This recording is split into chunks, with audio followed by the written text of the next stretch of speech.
Konektivitas wilayah Indonesia sebagai negara kepulauan diharapkan semakin baik seiring dengan semakin gencarnya pembangunan pelabuhan maupun bandara di tanah air.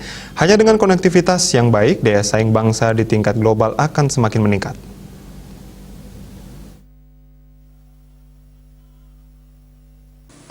Hal tersebut disampaikan Presiden Joko Widodo saat meresmikan terminal baru Bandara Udara Mopah, Maroke, Papua.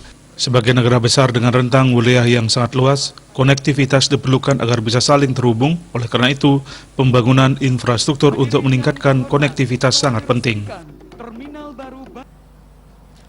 Sebagai negara besar dengan rentang wilayah yang sangat luas, kita membutuhkan konektivitas agar bisa saling terhubung, yang mempersatukan kita sebagai satu bangsa, memudahkan mobilitas orang, barang, dan jasa sehingga ekonomi kita akan semakin efisien, yang bisa meningkatkan daya saing negara kita dalam persaingan global.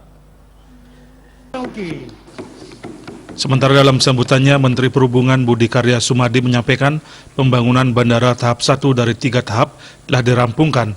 Bandara kini bisa didarati pesawat Boeing 737 dan Airbus 320.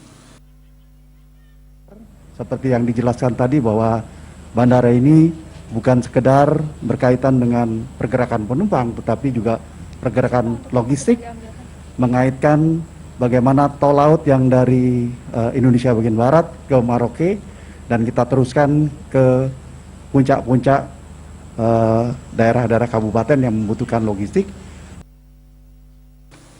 Selain Bandara Mopah, pemerintah pusat juga membangun Bandara Ewer di Asmat, Bandara Moses Kilangin di Timika, Bandara Siboru di Fakfak, dan Bandara Dau Aturure Nabire.